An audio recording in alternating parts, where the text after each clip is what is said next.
Bonjour à tous, on va analyser cette course ensemble. R1C4. Bon, le meilleur c'est Favori, une cote de 4-2. Non, va falloir faire beaucoup mieux qu'en dernier lieu. Maintenant, c'est un poulain qui est brave. Intéressant. Certainement les moyens de se hisser à l'arrivée. 4-2, c'est une bonne cote. Dans cette épreuve, à l'issue d'un bon parcours, mais il va falloir que même. certains déçoivent. Voici le numéro 6, Macareux du Trieux, qui a des moyens, de sérieux moyens, et on a vu cet entraînement. 10 € sur le 12 et 10 € sur le 11. Ouais, exactement. Deux courses dans les jambes après on va faire ça. Absence pour Macareux du Trieux. 10, 11. Cette dernière était très encourageante. On passe au numéro 7, Magic Berry. Oui, ce n'est peut-être pas le jour pour ce Magic Berry. Ça doit préparer une course montée certainement. Oui, c'est possible. Pour les prochaines semaines, entraînement d'Antonio Ripoll. Je vais regarder 10-11 parce que les codes sont intéressantes. Voici le petit major du Biston qui avait débuté sa carrière de très brillante manière. On avait du mal à cerner ses limites. Et puis, j'aime bien. Il a peut-être été un petit peu décevant, un petit peu en dessous.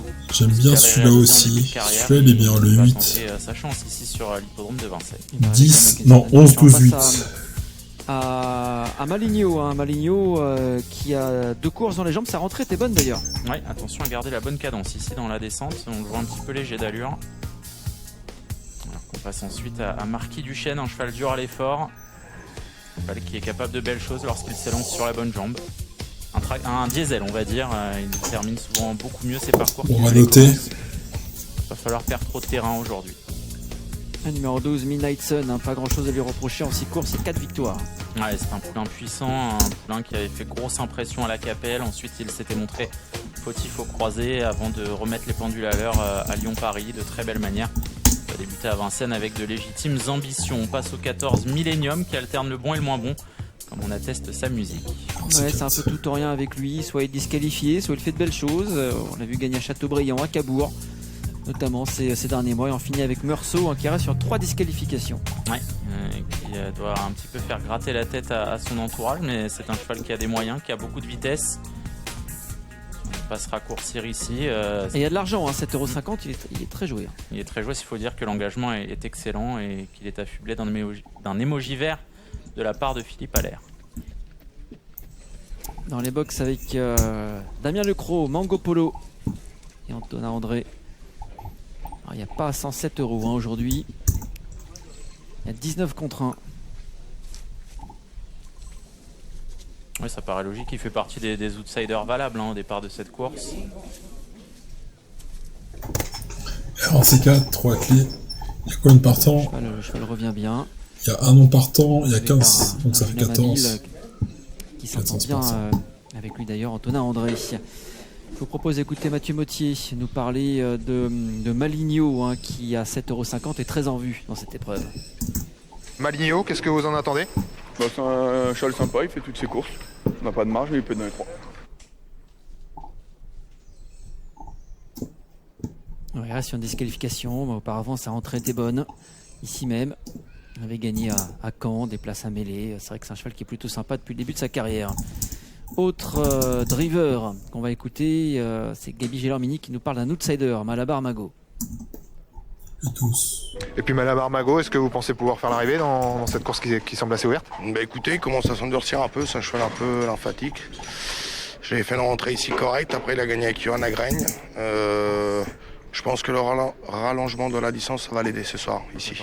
On peut bagarrer les places, à votre avis? Les places, ouais. Si vous cherchez une grosse cote, il y a 39 contre 1 pour ce numéro 5. Voilà le 6 Macareux du Trieux, 2 parcours dans les jambes. On va ressortir en piste Daniel Wagerstern avec Miller Darling. Poulain qui manque peut-être d'un petit peu de force, mais qui ne manque pas de moyens. Il avait fait grosse impression pour ses débuts à Vincennes malgré une faute en début de parcours. Il était très malchanceux dans la phase finale et dernièrement il a eu un parcours le nez au vent en dehors de Mario Mascar. Il a réussi à garder la deuxième place, certes avec plusieurs rivaux fautifs, mais il avait quand même été très courageux. On avait été en progression dans le dernier kilomètre et il n'avait jamais lâché le morceau. Donc un poulain qui est amené à gagner sa course ici sur le plateau de Gravel très prochainement. Peut-être dès ce soir d'ailleurs. Et pourquoi pas, vous êtes nombreux à y croire, à 5,60 €. Je sais que vous avez un petit coup de cœur sur Midnight Sun. Ça sera votre préféré? Ouais, les deux entourages étrangers, je pense qu'ils sont vraiment très bien armés. Ce sont des poulains qui ont montré de la qualité aussi bien en Suède qu'en France. Et je pense que ce sont vraiment les deux chevaux de la course, les deux poulains de la course. Maintenant, ils sont perfectibles, il manque un petit peu de force et il va falloir quand même rester sage d'un bout à l'autre du parcours. Hein. Ça peut leur arriver de faire la faute. L'un par manque de force et l'autre par manque de maturité, on va dire, Midnight Sun, qui avait fait la faute au Croisé-la-Roche lors de son avant-dernière tentative. Mais il y a de belles cotes. Hein. Je suis assez surpris d'ailleurs de la cote assez haute de Midnight Sun finalement. Parce que les parieurs hésitent, en fait, il y a 4 concurrents qui sont joués, hein, donc il n'y a pas un concurrent qui vraiment aspire tout l'argent. Les parieurs hésitent entre Midnight Sun 4,30 €, Milord Darling 5,70 €, Maligno 6,80 € et Meursault à 6,80 € également. D'où ces cotes qui sont un petit peu lissées, hein, pour ces 4 concurrents qui se détachent.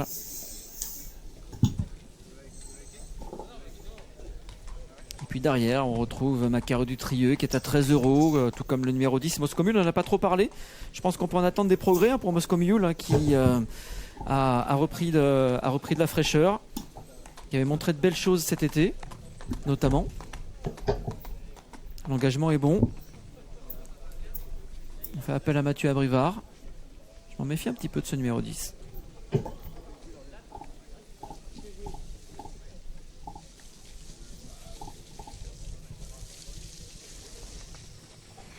J'ai discuté avec Daniel Bergerstein, messieurs, pour Milord Darling. Il était très content de sa dernière course. Il espère qu'il va prendre un départ au moins aussi bon que la dernière fois, si c'était meilleur. Ce qui le chagrine un petit peu, c'est que ça fait trois courses de manière un petit peu rapprochée. Mais il était très content de sa dernière sortie, donc il était bon deuxième ce jour-là. Donc normalement, on il la course devrait après. prendre présent. Et puis, Allez, c'est parti. Chevaux au départ, il volte. Et Moscow Mule qui est au galop, Maligno qui part bien au centre avec un départ assuré pour Macaro du Trieux, un départ assuré également pour Milord Darling, alors que Meursault est le mieux parti au centre avec également côté corde Malabar Mago. Meursault qui a pris un très bon départ, Malabar Mago également, le numéro 9 Maligno a pris un bon départ aussi, tout comme Midnight Sun, un des favoris de la course. Ce n'est plus le favori, c'est Meursault, hein, qui est le favori désormais de la course.